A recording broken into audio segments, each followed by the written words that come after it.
Bueno,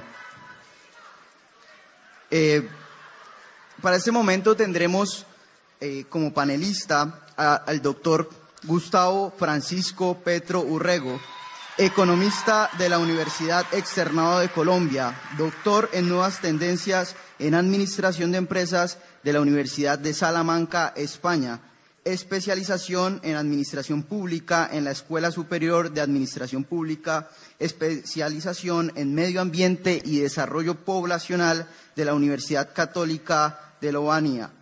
Fue personero, concejal, alcalde mayor de Bogotá, candidato a la presidencia de Colombia en 2010, congresista de la República elegido como el mejor senador y constituyente de 1991. Bienvenido, doctor Gustavo Petro.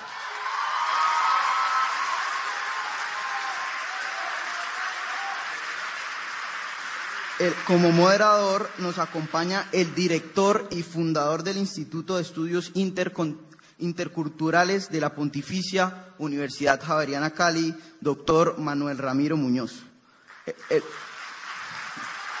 El doctor Manuel Ramiro Muñoz es filósofo y magíster en docencia universitaria de la Universidad Javeriana, doctor en educación de la Universidad de Barcelona, España, especialista en investigación en contextos de docencia universitaria de la Universidad San Buenaventura de Cali.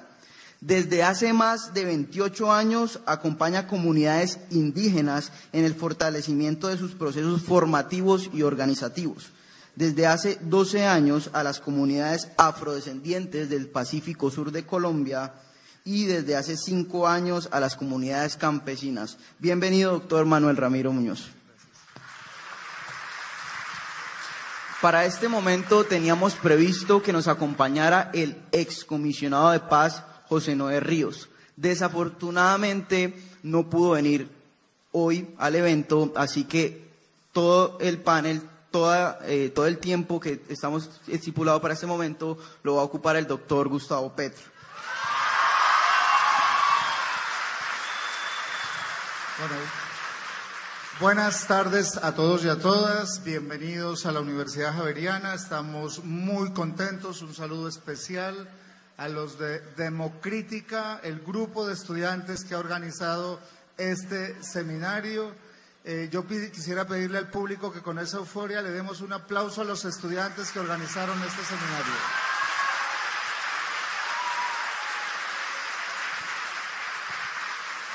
La metodología va a ser muy sencilla. El doctor Gustavo tendrá 30 minutos para hacer la exposición de sus ideas, de sus planteamientos.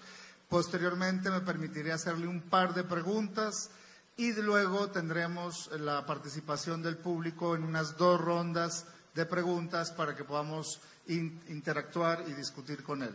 Bienvenido, doctor Gustavo. Si quiere usar el estrado o quedarse acá, como usted se sienta más cómodo.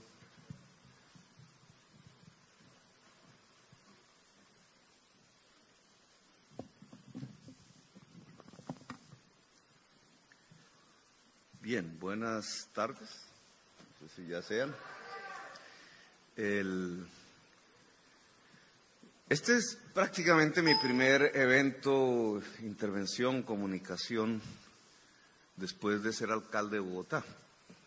No había tenido una oportunidad en este año de entrar en contacto con personas, con maneras de pensar, con maneras de entender, con regiones diferentes a la que tuve el placer de gobernar, en una especie de inmersión de casi 4 años en problemas concretos, en lo que significa las tensiones permanentes de una administración que pretendía, y creo que lo logramos, ser una administración alternativa, que pudiera mostrar en la medida de lo posible. No serán los medios de comunicación los que lo muestren, será la actividad de diálogo casi que personal nuestra, los problemas, las dificultades y los logros que un proyecto de profundización de la democracia puede tener para toda Colombia y para cada región en especial. Y por eso me parece importante que ese eco muy cercano de la administración bogotana, de la Bogotá humana, quizás un poco más lejana, las investigaciones sobre el paramilitarismo hechas en el Congreso de la República, puestas de moda ahora por la captura del hermano del presidente Uribe, y más lejanas aún, porque finalmente yo soy producto también de un proceso de paz, de una época de rebeldías, de lucha armada, de guerra fría mundial, prácticamente de una confrontación entre dos grandes sistemas que hizo la historia del siglo XX para bien o para mal. Y esos ecos lejanos, cercanos, pues nos permiten plantear algunos temas en los que quiero que ustedes puedan tener la comprensión de que de todas maneras es una primera mirada, una especie de acercamiento a un tema nacional, la paz, que de todas maneras yo veía casi como una especie de espectador siendo alcalde de Bogotá. No tanto siendo espectador, porque realmente convocamos multitudes, las más grandes manifestaciones de la historia de Bogotá alrededor del tema de la paz, tratando de articularle a ese esfuerzo de negociaciones pueblo, tratando que ese esfuerzo de negociaciones enamorara y movilizara a la sociedad. Incluso adoptamos un poco audazmente, espero que no se nos haya ido la mano en la audacia, la decisión de apoyar al presidente Santos en su segunda reelección, y fue por ello que fue elegido presidente, para que se pudiera hacer la paz en Colombia. Responsabilidades que finalmente ya dirimiremos si fueron positivas, negativas, si acertamos o no. Hace unos pocos días tuve la oportunidad de viajar a La Habana desde México, de dialogar con la comandancia de las FARC. Siendo alcalde ya había dialogado con los emisarios del gobierno nacional que tienen su responsabilidad en ese tema. De alguna manera tuve una especie de mirada de primera mano del proceso de la paz en este momento y les voy a comunicar mis impresiones, lo que creo está sucediendo, sus posibles impactos y la necesidad fundamental que tiene la sociedad de retomar el rumbo y la conducción del mismo proceso de la paz. Lo primero que salta a la vista es que en diálogo está dos cúpulas nacionales. Y quiero subrayar la palabra nacional. Una cúpula de las FARC, ya por todos conocidas, la dirigencia nacional de las FARC, y una cúpula también nacional que representa el gobierno nacional y el Estado, el gobierno de Santos. Hay que decir que conoce más el territorio la cúpula nacional de las FARC que la cúpula nacional del gobierno. Tiene más aprehensión, más contacto real con el territorio, y ahora hablaríamos de ese concepto de territorio, la FARC, en tanto son guerreros que desarrollan su actividad en el territorio, que el gobierno de Santos. El gobierno de Santos es una élite santafereña, oligárquica, plutocrática, muy separada del contacto real con la población y con el territorio. La población no se puede definir sino en el contexto real de un territorio específico. Cuando nosotros hablamos de pueblo, cuando nosotros hablamos de nación, a veces nos referimos a abstracciones. Lo real del pueblo, lo real de la nación, se vive cotidianamente en territorios concretos. Y más Colombia, que ha hecho y construido su historia a partir del territorio, no a partir de la nación, de la nacionalidad.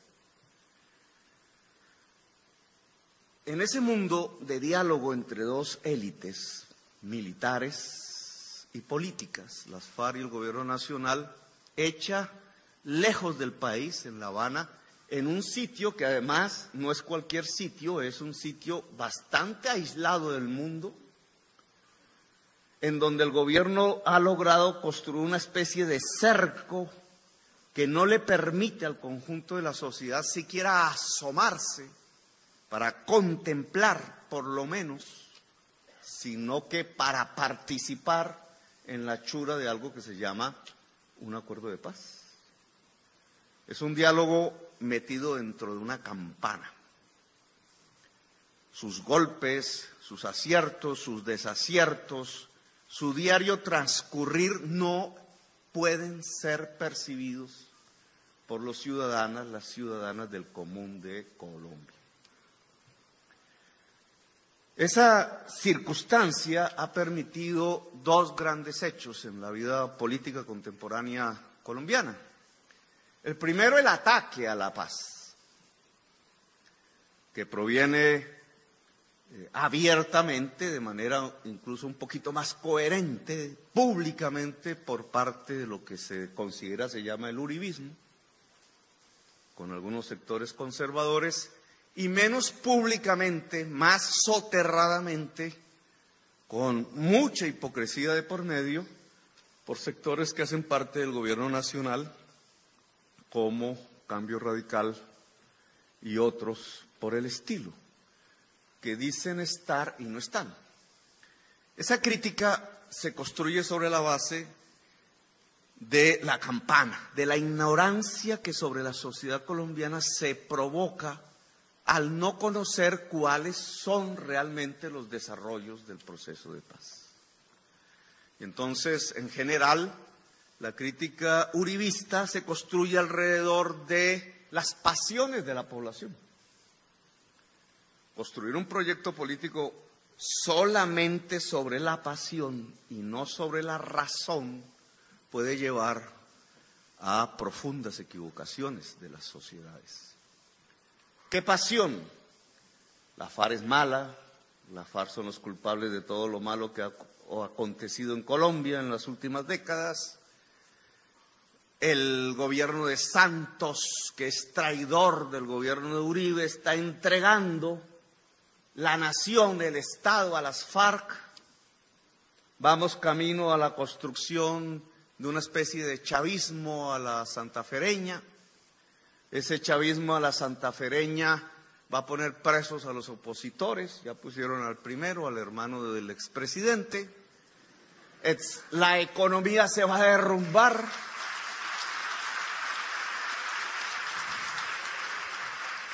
Más o menos la posición política es: señores de la clase media, tengan miedo, tengan terror, porque aquí viene un desastre, una catástrofe.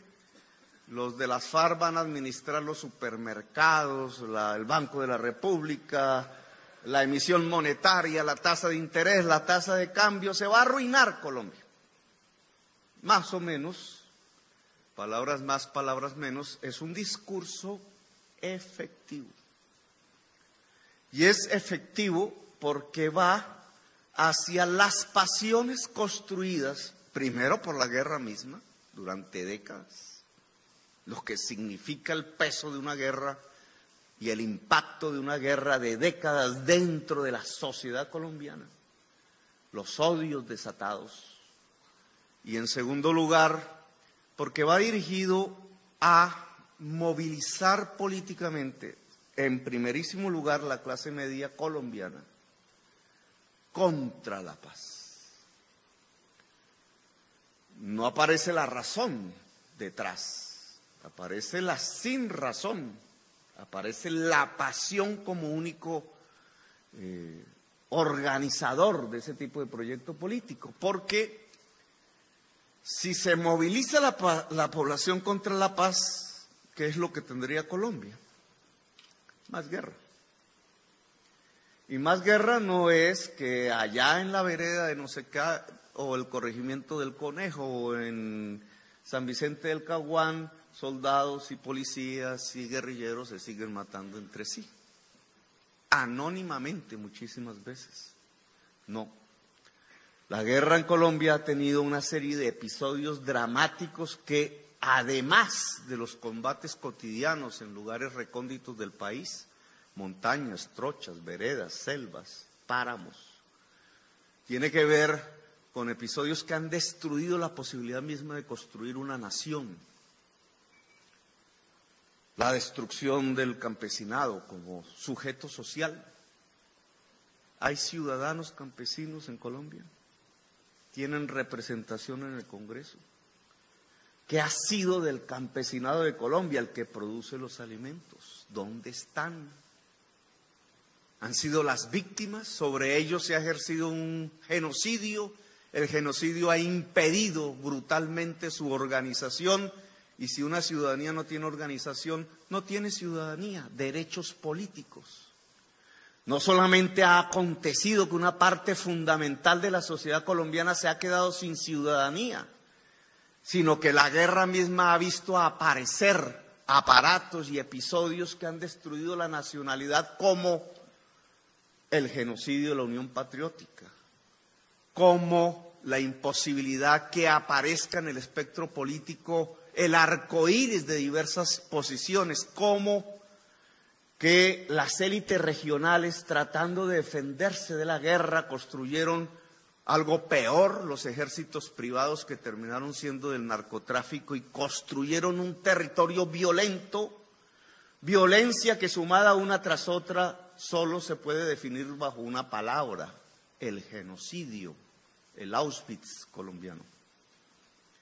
Y a partir de allí la degradación de decenas de miles de personas que se acostumbraron a asesinar, descuartizar, desaparecer, torturar, embrutecidas dentro del odio de la guerra. A partir de allí la descomposición de la política misma. Decía Aristóteles que la política es lo que nos diferencia de los animales.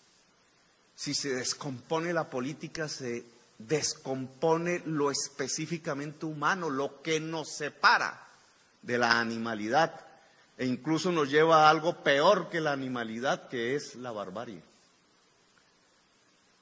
Eso que se llama la guerra es lo que quisieran perpetuar. Esta posición política que usa la pasión para destruir la posibilidad de un diálogo, de una negociación, lo que trae tras de sí es volver a convocar una mayoría vía el miedo, vía el terror, para destruir las posibilidades democráticas de Colombia. Es un proyecto político que mantiene privilegios violentos en el territorio colombiano.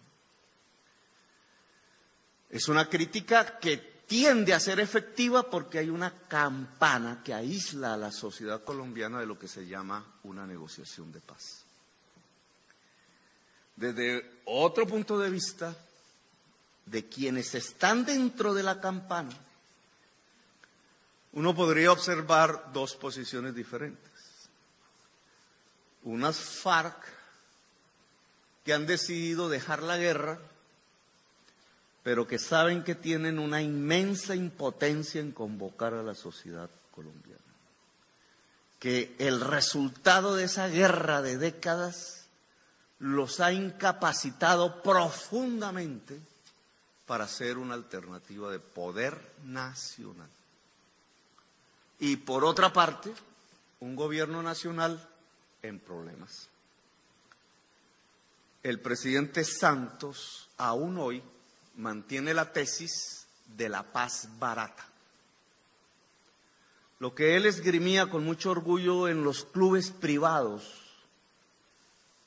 alrededor del whisky, en las conversaciones entre caballeros que se creían londinenses, a partir de una especie de juego de póker, trasladó lo que se llama la guerra, la realidad de la guerra, a una partida de póker.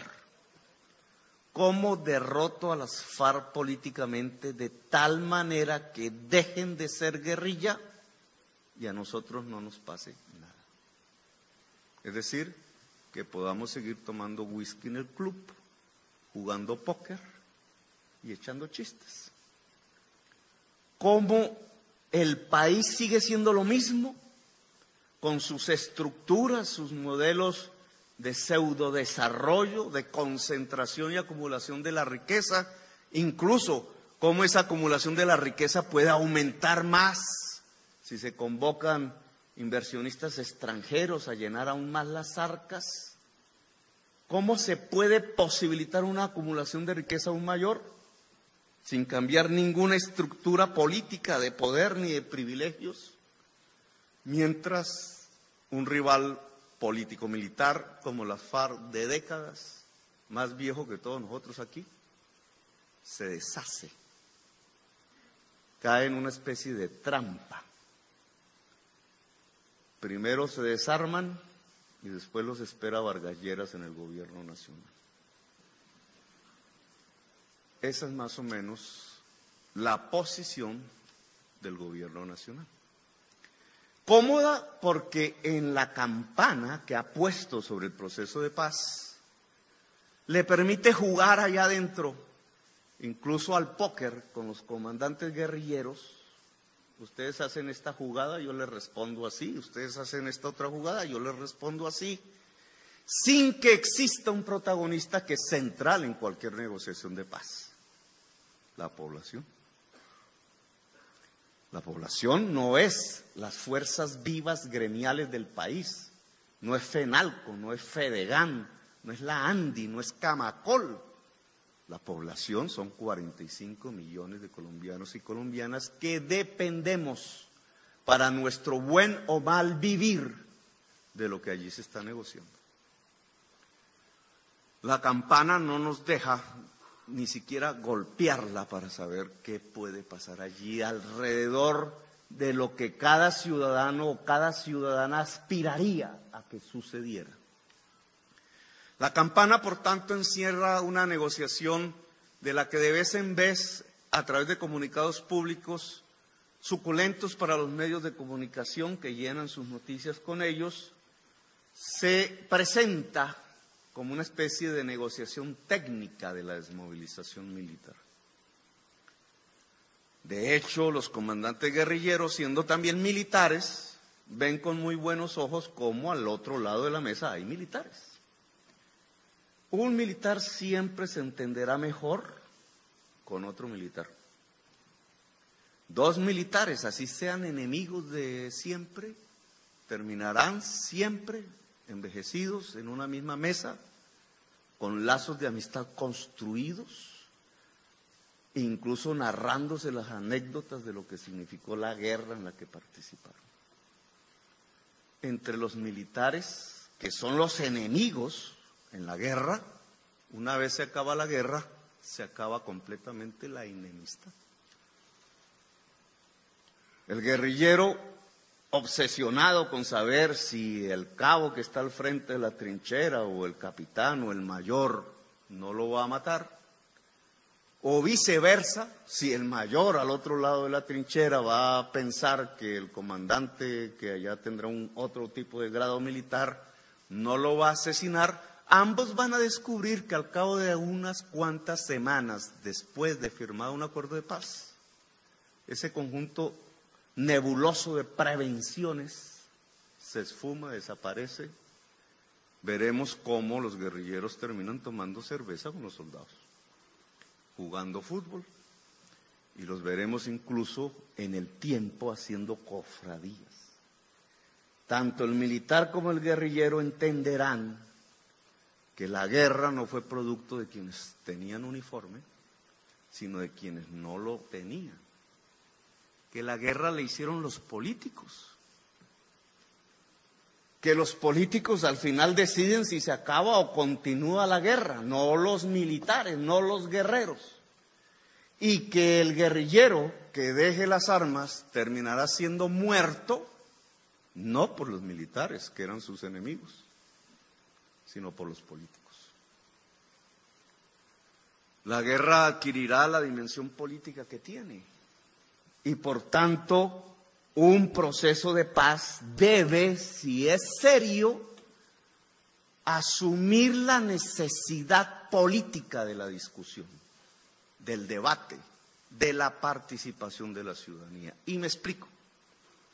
En la campana lo que se están negociando son los elementos técnicos en el fondo de una desmovilización militar. ¿Para dónde van las armas? ¿Qué va a pasar con los guerrilleros? ¿Cómo se van a ubicar en ciertas áreas del territorio? ¿Cómo se van a cuidar o no se van a cuidar? Etcétera, etcétera, etcétera. Eso hace parte de una dinámica técnico-militar, no política. En la campana la política no está. Dentro de la campana no hay política. Los comandantes de la FARC creen que están haciendo política. Su primer intento en el Conejo fue respondido con toda la virulencia mediática en un simple caserío de unas cuantas personas cerca de la frontera en La Guajira. Dentro de la campana las FARC no puede hacer política. Y el gobierno nacional está haciendo política, pero por fuera de la campana. La campana solo sirve para desarmar una guerrilla. La política está fuera de la campana, y lo que está fuera de la campana no es más sino la continuación de un modelo económico neoliberal, profundamente mafioso, profundamente concentrador de la riqueza. Y el pueblo colombiano se desespera en cierta forma entre las consecuencias de ese modelo, entre el llamamiento a derribar el proceso de paz que, usando sus pasiones, hace la extrema derecha, y entre una enorme ignorancia informativa de lo que está pasando por dentro de la campana. Impresiones. Visto desde la perspectiva de la oligarquía colombiana, un proceso de paz barato no representa una paz chiquita. Si miramos esto ya a la luz de nuestra historia como colombianos y colombianas, una paz chiquita que se ha hecho muchísimas veces en la historia de Colombia, no ha representado la continuidad de nuevas guerras. No son 2 siglos de demostración histórica de élites que se enfrentaron una y otra vez a las guerras, que hicieron una y otra vez la paz, y que una y otra vez después de hecha la paz volvían a las armas. ¿No es eso una demostración histórica de que la paz chiquita no conduce al fin de la violencia? ¿Nosotros estamos ante una paz chiquita o ante una era de paz? Es lo primero que tendríamos que preguntarnos. Si las negociaciones son del orden de lo que encierra la campana, estamos ante una paz chiquita. La crítica que hace la extrema derecha sobre la base de la falta de información del proceso de paz, que es cierta, pierde sentido si lo que nosotros examinamos es que una era de paz debe ser todavía muchísimo más importante y provocar muchísimas más transformaciones que lo que actualmente está provocando el proceso de paz de las FARC. Mientras un señor como Zuluaga dice, están entregando el país a la guerrilla, y esa es su crítica, cosa que es falsa. Lo que realmente nosotros deberíamos mirar es si el país, después de un proceso de paz, se va a transformar tan profundamente que impida que de su propio seno florezca una nueva violencia. Porque entonces, ¿qué gracia tiene acabar una guerra para que empiece otra? Y voy a intentar hilar este tema hacia un planteamiento concreto. Miremos una experiencia. En Colombia tendríamos muchísimas, incluida la que yo de la que yo hice parte, el M-19. El M-19 hizo una paz. Incluso desde sus efectos, uno podría decir que nunca estuvo metida en una campana, que fue en las calles y que provocó una Asamblea Nacional Constituyente que construyó una Constitución que aún rige, por lo menos en teoría. Ese es un proceso de paz relativamente importante. Provocó unos cambios institucionales, para bien o para mal, yo creo que para bien, que se organizaron alrededor de normas en la Constitución del 91, con una parcial aplicación fundamentalmente en las grandes ciudades en Bogotá. Bogotá humana es el hijo legítimo de la Constitución del 91. Casi la revientan con un golpe de Estado, que todos ustedes vieron. El hijo legítimo de la Constitución del 91 la sabotearon. Luego, si eso sucedió en la principal ciudad, ¿qué sucede en las demás? Y en las regiones y en los territorios. ¿Será que el Urabá ha sido gobernado bajo la Constitución del 91? ¿Será que las grandes barriadas de Medellín, para no meterme en las de Cali, han sido gobernadas por la Constitución del 91, el Estado Social de Derecho? El proceso de paz del M-19, si ve sus frutos en la Constitución, tiene un elemento de evaluación que no podemos ocultar.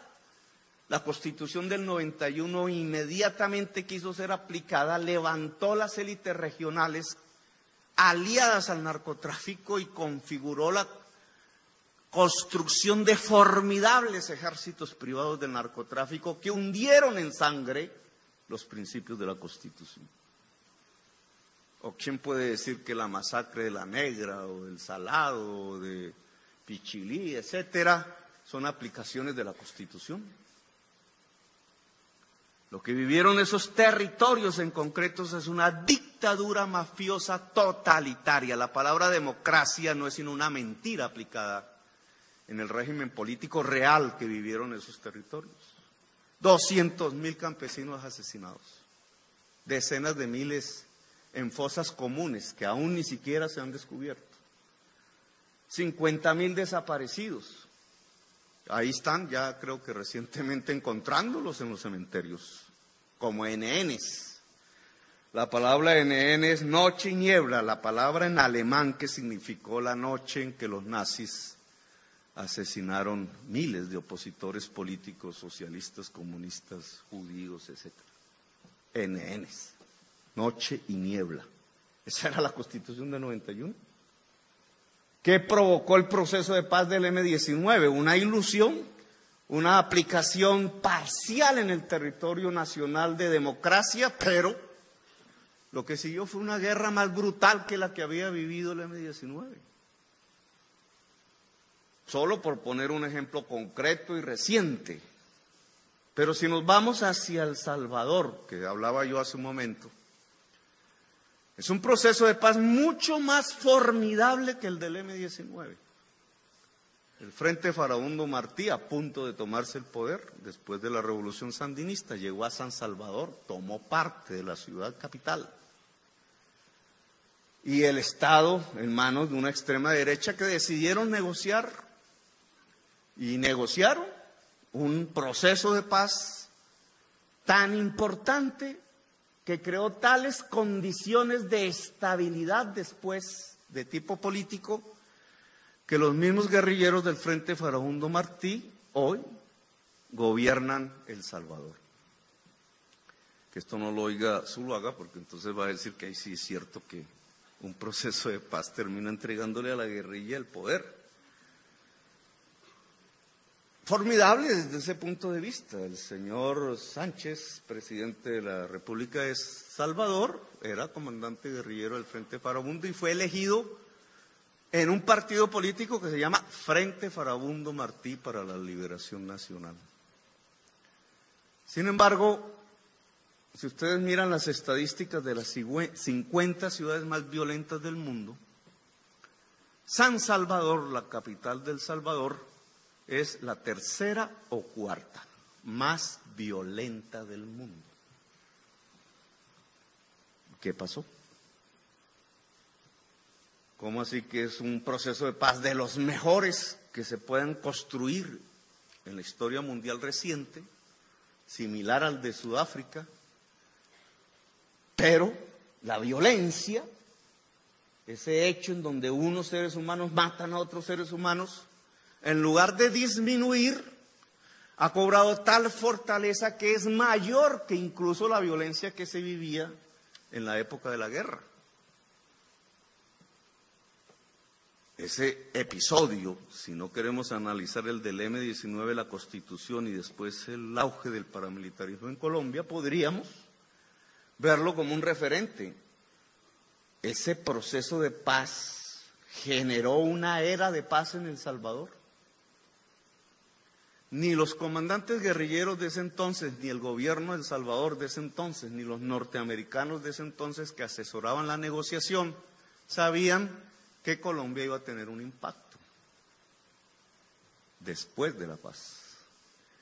Y que una serie de decisiones de las mafias del narcotráfico colombiano iban a tomar como plaza, una de las tantas en la ruta hacia los Estados Unidos, a la capital, San Salvador.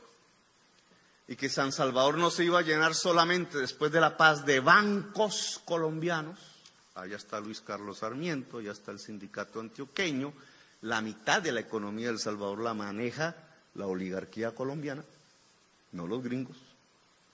La oligarquía colombiana, pero además iban a estar los capos del narcotráfico colombiano. Porque San Salvador va en el camino a través de una gran afluencia de inmigrantes salvadoreños que tienen familiares en los Estados Unidos, permitía las condiciones objetivas de la construcción social de las rutas del narcotráfico. Eso no se lo imaginó ni la comandancia guerrillera ni el Estado salvadoreño. Y es lo que hace a San Salvador hoy la tercera ciudad más violenta del mundo. Y Caracas es la ciudad más violenta del mundo.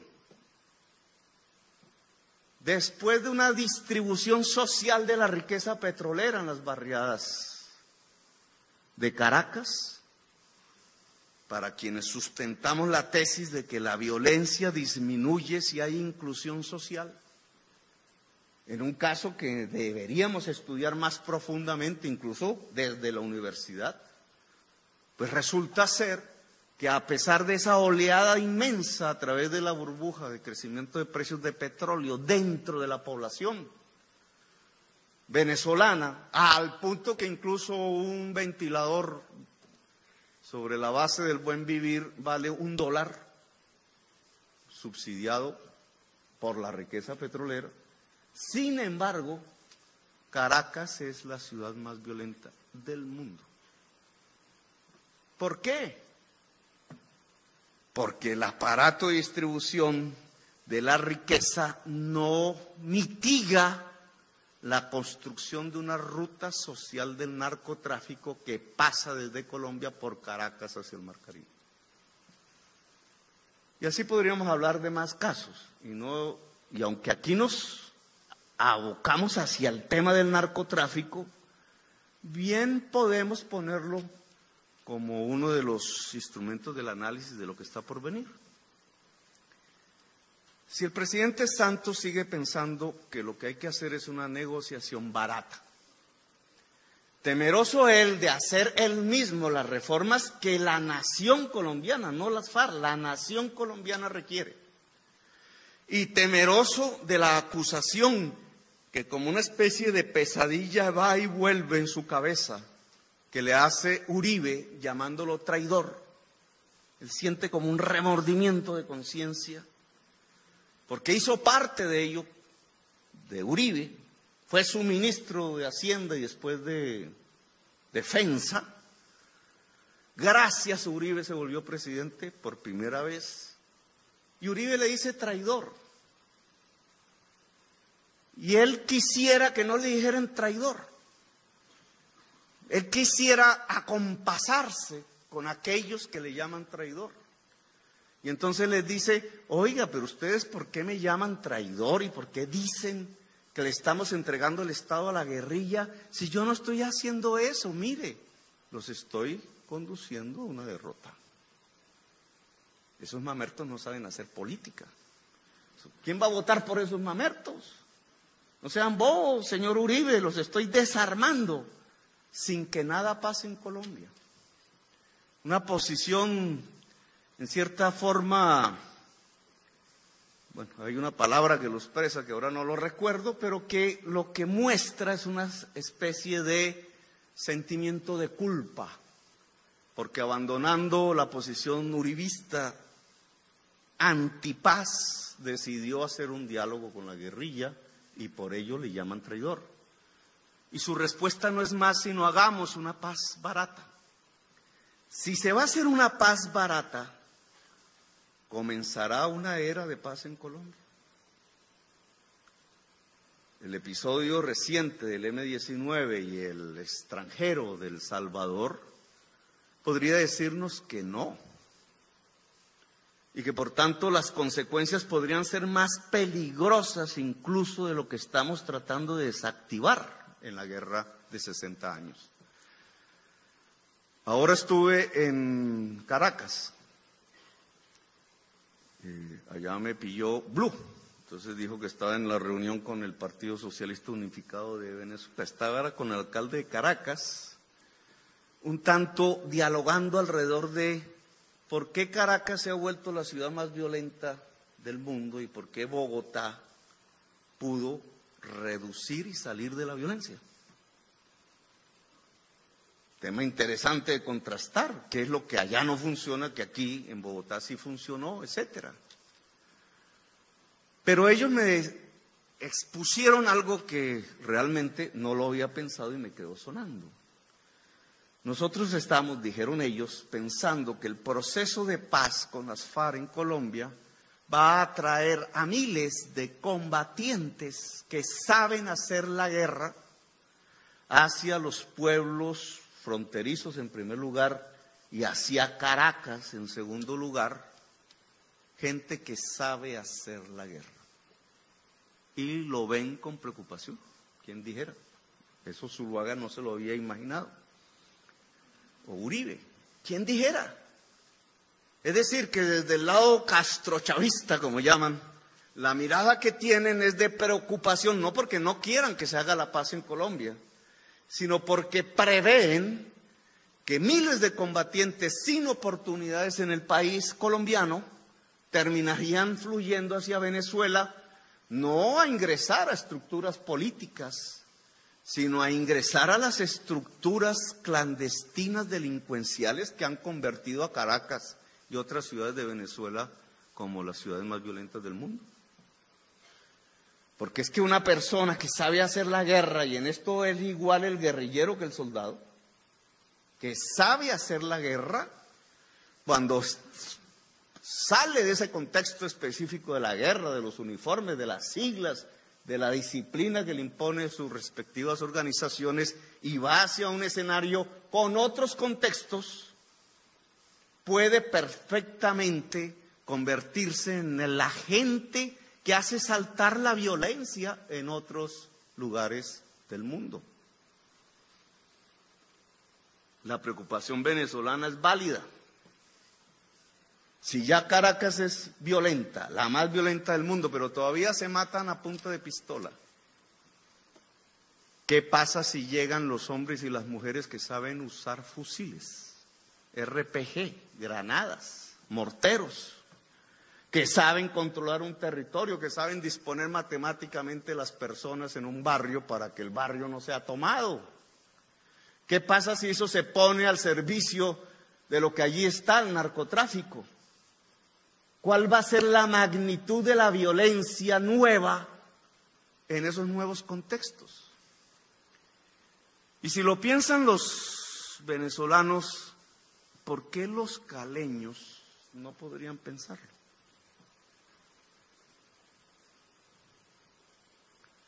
Si la paz es pequeña, como dice Santos, una paz barata,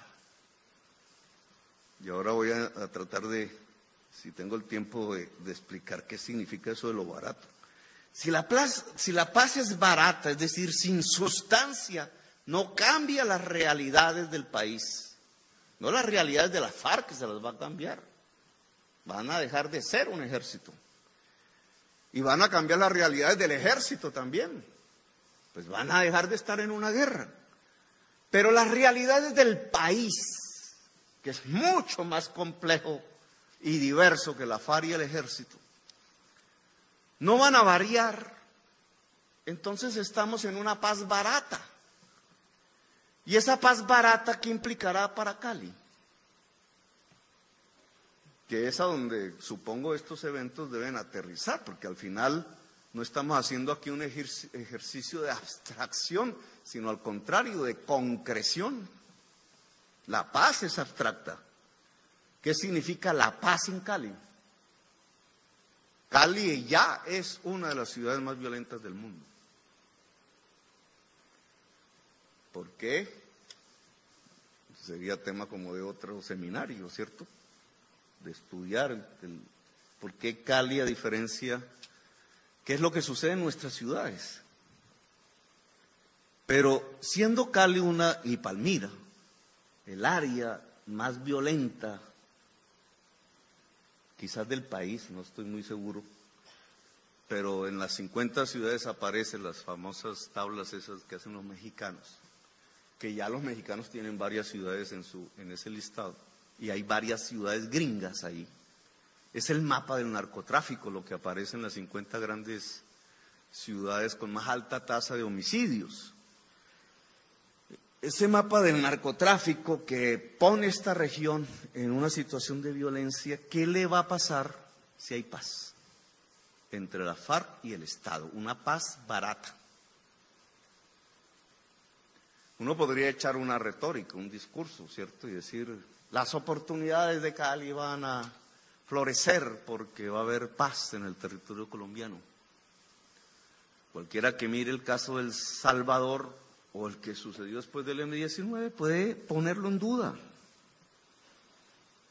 A las barriadas caleñas excluidas de hace tiempos, incluso racialmente, porque tienen mayoría afro, que implica ya una discriminación étnica de hace mucho tiempo, para no hablar de la indígena, un poco más rural, pero que también debe tener un impacto en Cali, con unas juventudes excluidas, como en todas nuestras grandes ciudades, pero que además de excluidas por razones económicas, lo es por razones étnicas también,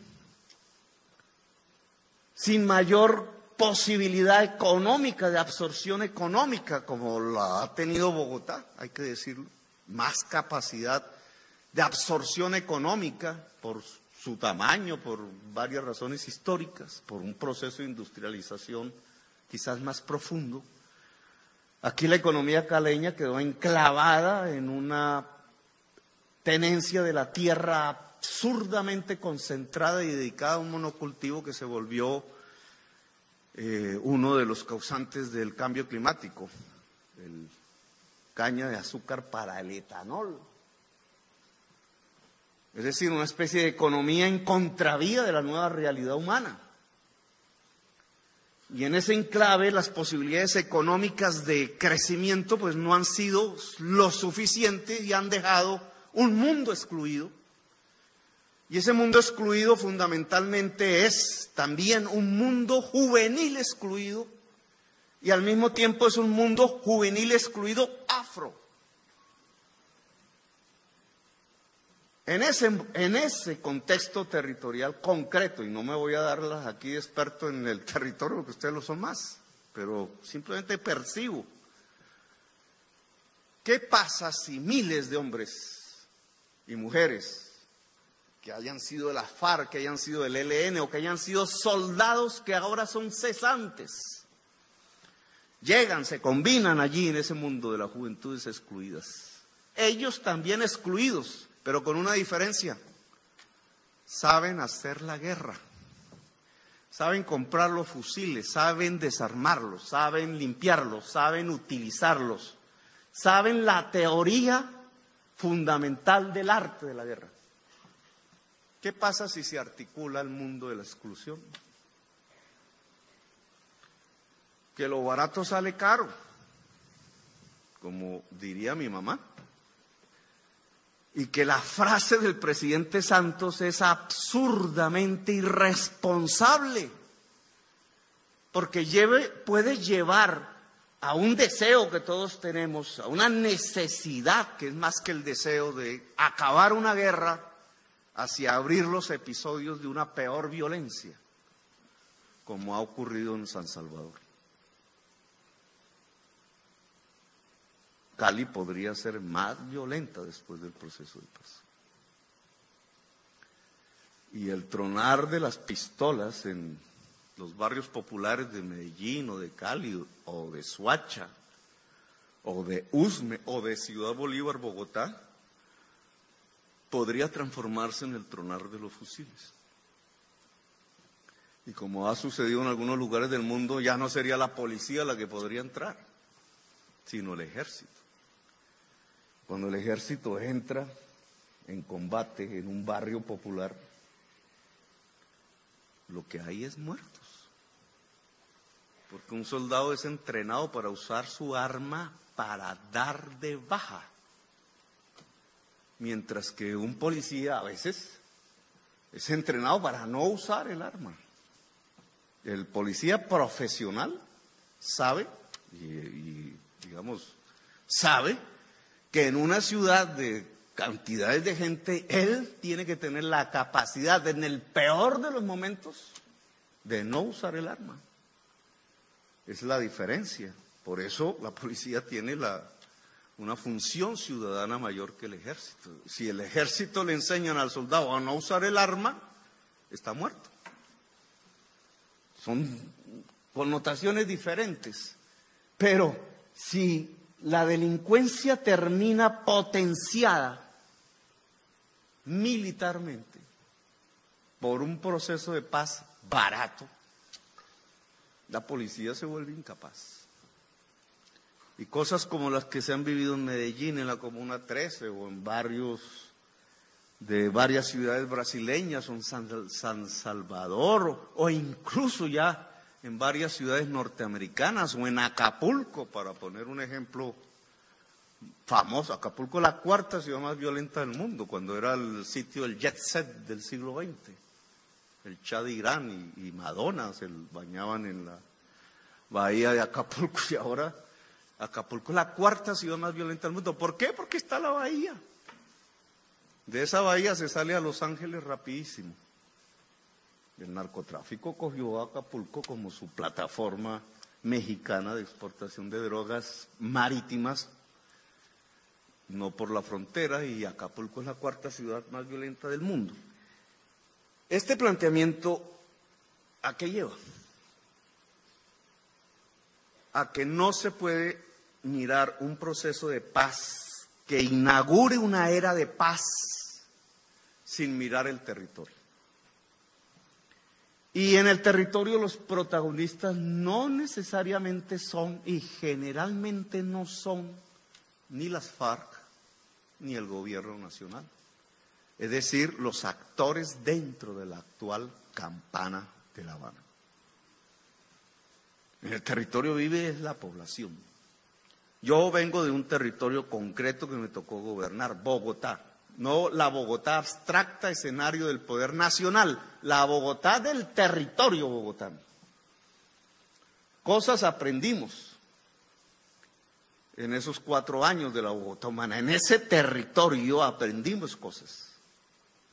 Aprendimos qué significa la juventud excluida, la violencia que se puede generar a partir de una juventud excluida.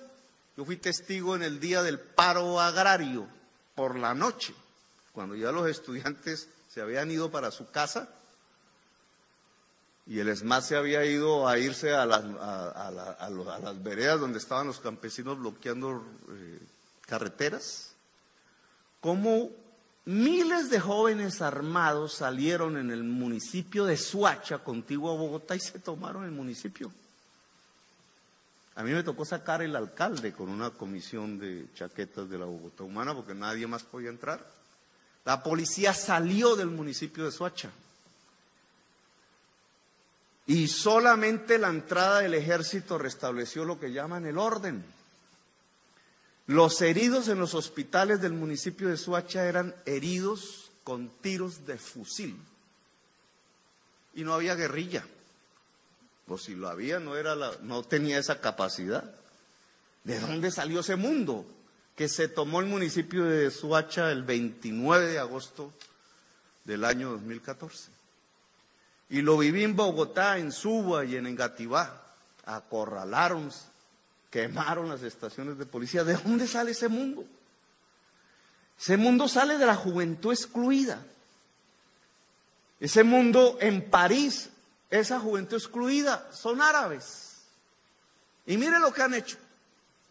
No por árabes, por excluidos. Primero quemaban 5.000 carros en las insurrecciones de París. Hoy son parte del ejército de uno de los fascismos más bárbaros del mundo. ¿Y qué hace la juventud excluida en las ciudades de los Estados Unidos? Afro. ¿Y qué hace la juventud excluida en Londres o en Estocolmo? ¿Y qué hace en América Latina? Pues he aquí que si no se examina el territorio como el escenario básico de la paz, podemos estar caminando por una senda equivocada. Ahora, un territorio concreto, el rural, el ciudadano, tiene actores de poder. Hay un mundo del poder en el territorio. En muchos territorios colombianos el mundo del poder es el narcotráfico ligado a la política. Ha subyugado secciones diferentes del Estado, ha dominado a la población civil, a la ciudadanía que está en el territorio. Ha construido una especie de régimen político y económico que tiene una función, que es la concentración de la riqueza. Allí se incuban las nuevas violencias. Luego, un proceso de paz tiene que mirar en la pacificación del territorio. Cómo el territorio violento se transforma en un territorio pacífico. La primera pregunta que tendríamos que hacernos en Cali es: ¿cómo la Cali violenta se transforma en una Cali pacífica? Y puede que no haya ningún combatiente de la FARC de por medio. Ese es el proceso de paz. ¿Cómo la Palmira violenta se convierte en una Palmira pacífica?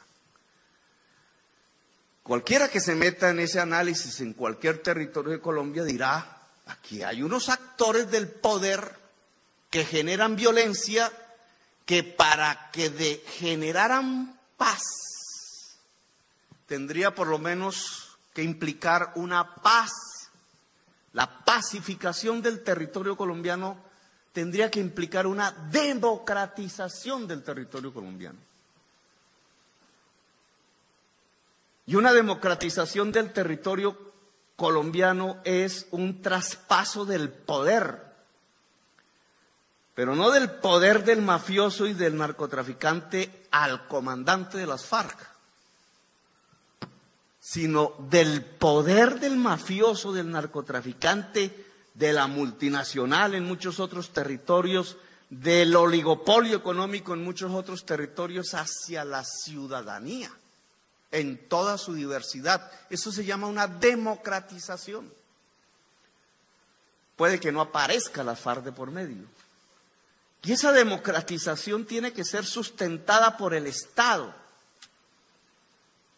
Léase, si una Cali pacífica implica una estructura económica de posesión de la tierra mucho más democrática en el Valle del Cauca, ¿cómo los actuales poseedores de la tierra del valle geográfico del río Cauca trasladarían pacíficamente ese privilegio si no es a partir de que el Estado les pague lo que ellos esperarían obtener sin entregar la posesión de la tierra? Cualquier cálculo que hagamos, por ejemplo, nos daría una paz no barata.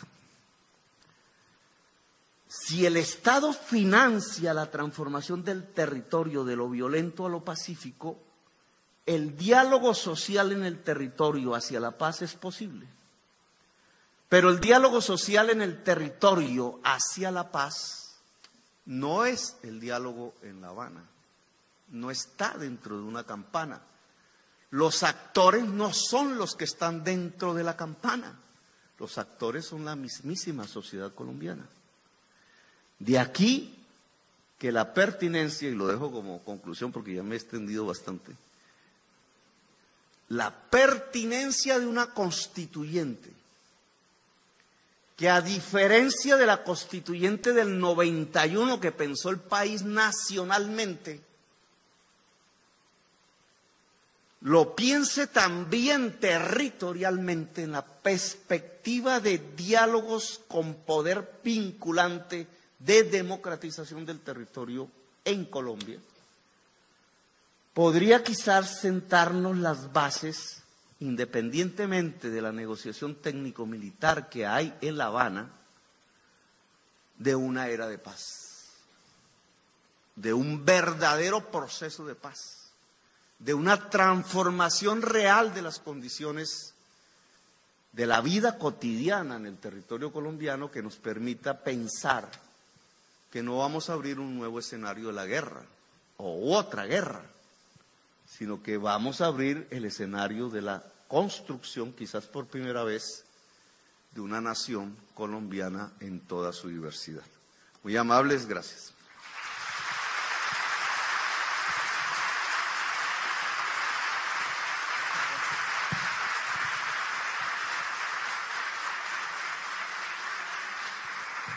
José Luis, ¿dónde está José Luis? ¿Cuánto tiempo tenemos para medir el tiempo, José Luis? Pues tenemos un poquito menos de media hora, perfecto. 25 minutos más o menos, para 2 ronditas de 3 preguntas máximo. Bueno, 2 preguntas para iniciar este diálogo. Lo más importante va a ser la interacción con el público. La primera, la experiencia de Guatemala mostró que el proceso de desarme y uno de los fracasos en Guatemala fue que la gente que regresó del monte contribuyó a fragmentar más las ya pugnas que había en el movimiento social y en el movimiento político.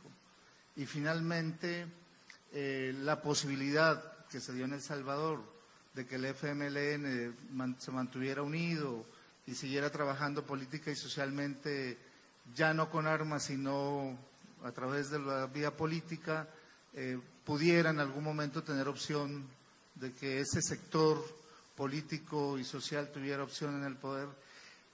Algunos analistas dicen, nos puede pasar lo de Guatemala, que la presencia de ese movimiento político-militar convertido en movimiento político-social, las FARC, no ayude a unir unas fuerzas alternativas, sino a agudizar las contradicciones dentro de la izquierda colombiana. ¿Usted qué piensa de esa tesis, de esa alternativa? Sí, unir la izquierda es una tarea un poco como los pescaditos de oro de Aureliano Buendía. Y yo pienso que ese no es el gran... Las izquierdas se pueden unificar unas veces y después se fragmentan y no es tanto como el problema fundamental, ¿no? Digamos, la FARC, origen histórico donde tienen alguna influencia poblacional y muchísima gente no las quiere. Las FARC, como la guerrilla guatemalteca, son las guerrillas más viejas, la guatemalteca ya dejó de existir, del mundo. Quizás los kurdos, que hoy están en pleno auge militar triunfante, es la única fuerza democrática en todo el Medio Oriente, el Partido de los Trabajadores del Kurdistán, compuesto básicamente por mujeres que están aniquilando el fascismo islámico. Pero, digamos, esas son las guerrillas más viejas del mundo. En Guatemala, Yesida Arteta dice ¿para qué sirvió el proceso de paz de Guatemala? Que es una pregunta pertinente, porque lo que se observa es que después del proceso de paz de Guatemala, que tenía un referendo, que el empresariado guatemalteco con sus medios de comunicación hundieron, se perdió el referendo, es bueno leer esa historia. Entonces el empresariado guatemalteco y sus medios de comunicación muy ligados con la dictadura militar guatemalteca genocida, le tuvo miedo a la paz y decidió sabotearla. Y el sabotaje les resultó, porque entonces un referendo que se había presentado en ese entonces se hundió. Pero a la postre, ¿qué es lo que es Guatemala hoy? O digamos casi hasta hoy. Pues un país gobernado por el narcotráfico. Uno de sus presidentes fue extraditado, no recuerdo el nombre ahorita. No hace mucho, un presidente, creo que fue después de Samper que gobernó, y usaba el Banco Central, como decir el Banco de la República, nuestro.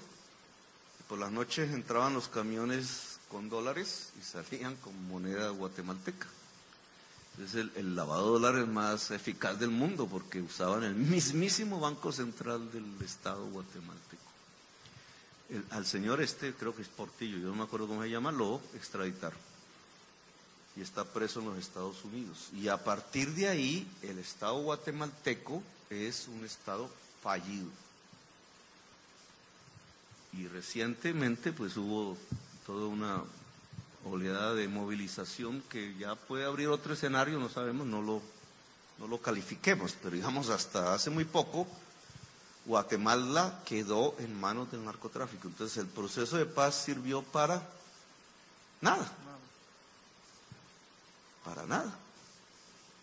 para que un poco de comandantes guerrilleros viejitos pudieran pasar sus últimos días un poco más tranquilos, pero no más.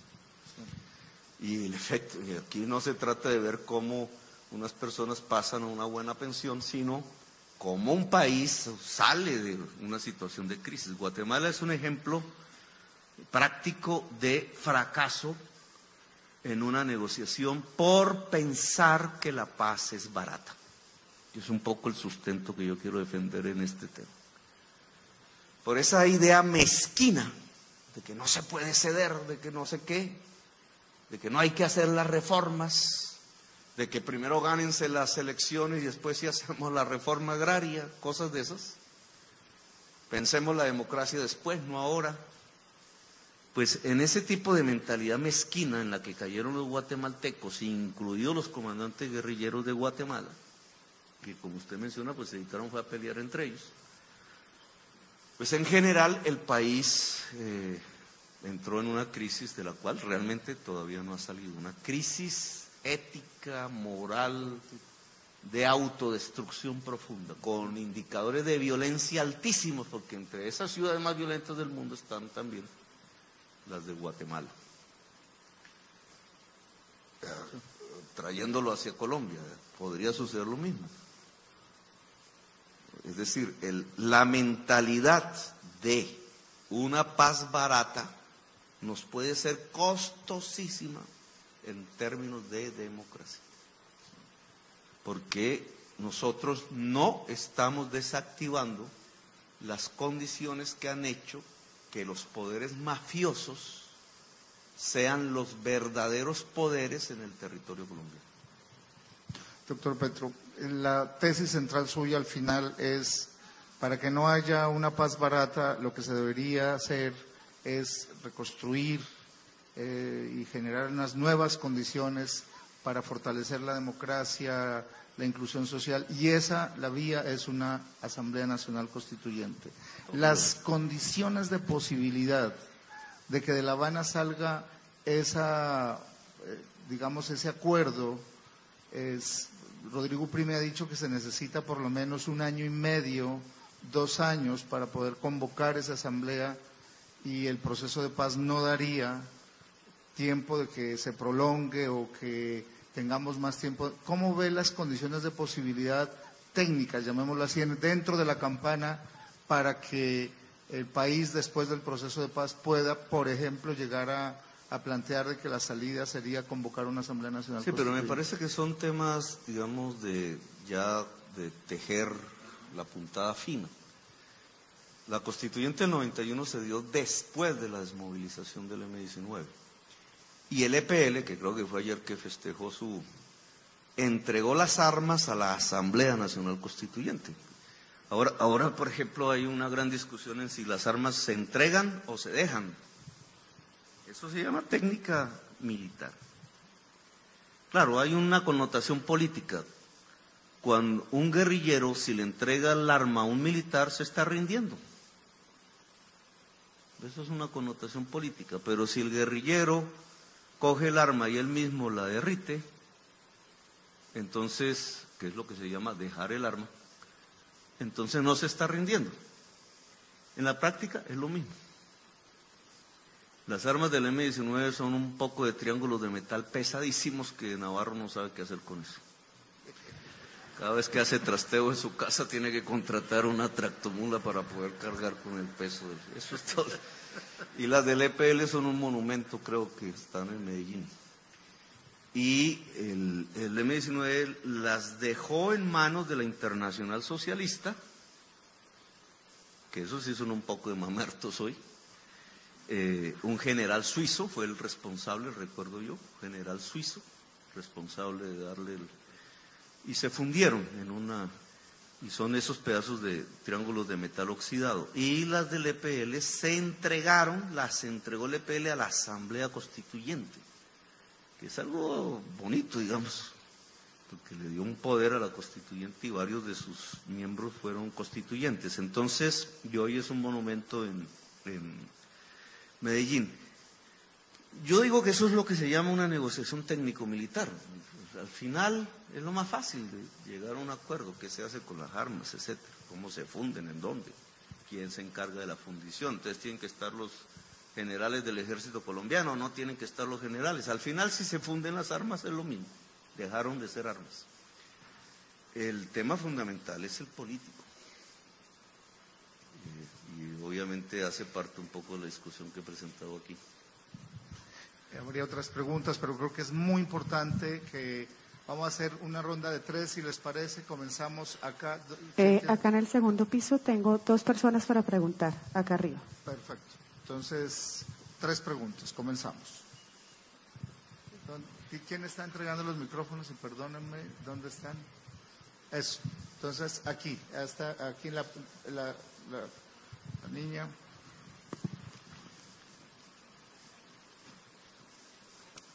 Muy buenas tardes, mi nombre es María Elena Cortés Revelo, trabajo en el Pacífico colombiano, soy nativa, soy nacida y criada en Buenaventura, egresada de la Javeriana. Mi pregunta va en representación de las 16.000 desplazados y víctimas que en ese momento trabajo en una asociación que se llama Asociación de Desplazados de Municipios Integrados del Pacífico Sur. Convoca 8 municipios de Cauca y Nariño, con población afrodescendiente. Nosotros, los que trabajamos en esta labor altruista, porque no hacemos parte de ninguna ONG y de ninguna entidad del Estado, hace más de 5 años decidimos trabajar de esta manera, para ser más autónomos e independientes dentro del territorio. Esas condiciones que propiciaron la violencia en el territorio, y usted, doctor Gustavo Petro, las nombraba, ¿no? ¿Cómo contextualizar una situación de violencia dentro del territorio cuando por más de 50 años hemos estado excluidos y marginados, ¿no? Una paz que se está negociando, un acuerdo en La Habana, lejos de la realidad. Con la ley Sidre, 14 de diciembre del 2015, a pupitrazo, una ley que tiene unos requisitos para los inversionistas económicos que manejan gran volumen de capital, porque hay que hacer una adecuación de tierra. Tenemos una dificultad con la expansión de los cultivos de palma aceitera dentro del territorio. Hoy, un partido, el Centro Democrático, sí está haciendo deformación dentro de las comunidades, generando deformación dentro de las comunidades. ¿Por qué? Porque le está diciendo a nuestras comunidades que la guerrilla va a tomar en los territorios cuando las comunidades saben que por lo menos donde yo, en el contexto donde yo estoy, está el Frente 29 y 30 de la FARC.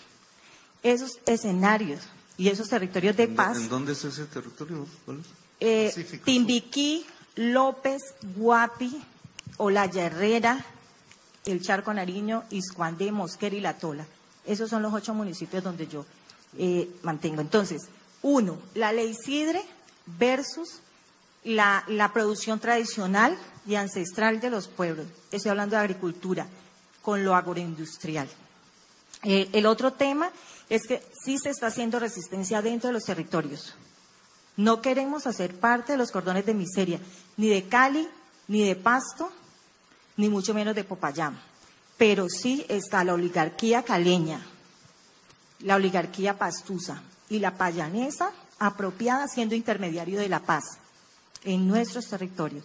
Un ejemplo, y perdónenme que me extienda. El Ministerio de Trabajo sacó un estudio donde en Guapi hay agua. El 90% de la población tiene agua. Y no hay agua potable. Bueno, solamente agua de lluvia. Y por último, sí queremos un acompañamiento pertinente de la universidad, del suyo, porque hay un gran problema ambiental con el tema de la minería y el tema del narcotráfico. No hay peces, no hay cómo autoabastecerse, así que seguridad y soberanía alimentaria va a ser un sueño después de posacuerdo. Muchísimas gracias. Arriba, en la parte alta, la última fila, por favor, al centro. Sí, arriba. Buenas tardes. Mi nombre es Carlos Mario Vargas, soy estudiante de Trabajo Social de la Universidad del Valle y mi pregunta va respecto al medio ambiente. Un documento que acabó de sacar la ONU, precisamente la PNUD, que se llama Construcción de una paz ambiental estable, duradera y sostenible en Colombia, hablan de la preocupación de las Naciones Unidas en torno a cuál va a ser el futuro de nuestros recursos naturales, ya que ellos hablan de que el 90% de los municipios con prioridad en el posacuerdo tienen una figura de protección o regulación de su uso, algunos hasta el 100%. Entonces, mi pregunta es hacia Gustavo Petro, ¿cuál considera usted que son los principales retos frente a asegurar nuestro patrimonio cultural y ambiental frente al posacuerdo? Y cerramos aquí esta primera ronda y le devolvemos la palabra. Buenas tardes a todos. Mi nombre es Felipe Botina, soy de Nariño, perteneciente al Cabildo Indígena de allá de Los Pastos. También he vivido en Ricaurte, he escuchado las balas de ametralladoras del ejército matando a guerrilleros. Mi pregunta es explícitamente, ¿qué se está, según su punto de vista, en qué parte se debe reformar más los tratados? ¿Cuál es el punto más endeble, más débil que se debe reformar para con nosotros los indígenas? Porque es duro mirar que tengo hermanos de la comunidad de Agua que llegaron soldados, le mataron la familia, y llegaron guerrilleros, mataron a la familia, y pues mi mamá estuvo a punto de ser pues matada por guerrilleros. Gracias. Muy bien, doctor. Bueno, me da la oportunidad para exponerles un tema que a mí cada vez me llama más la atención y casi que lo he vuelto un eje de lo que podría ser un nuevo proyecto político para el país. Es el tema del cambio climático, que no hablamos, solo menciono una vez y me ponen otra vez el semáforo en rojo si me pongo a hablar del tema. Pero hay unas circunstancias de desigualdad social reales en Colombia. Colombia es el país más desigual socialmente de América Latina, el más. Los colombianos, como siempre sucede con cualquier sociedad que vivimos cotidianamente, esa desigualdad se nos torna normal. Entonces el que dice, oiga, es que estamos viviendo una desigualdad que no se ve en ningún otro lugar del planeta. Ah, mamerto. Y se silencia. Pero la realidad estadística, ayer acaba el DANE de publicar sus cifras, que yo siempre las esperaba siendo alcalde porque A partir de esas cifras era que yo hacía finalmente mi informe que ordena la ley de, ¿cómo se llama eso? De rendición de cuentas que se hace para este mes de marzo. Entonces yo siempre esperaba ver cómo nos iba en términos de pobreza y desigualdad social. Bueno, el DANE ayer acaba de sacar esas cifras. Y esas cifras muestran que el país todo sigue siendo el país más desigual socialmente de América Latina, y América Latina sigue siendo la región más desigual socialmente del planeta. Así que ustedes ya pueden hacer una extrapolación. Si somos la sociedad más desigual de América Latina y América Latina es la región más desigual del planeta, si acaso encontraremos uno u otro país, Filipinas y unas islas en el Índico, que son más desiguales que Colombia. Ese es un hecho desde hace mucho tiempo que está aquí, en el contexto de la paz o de la guerra.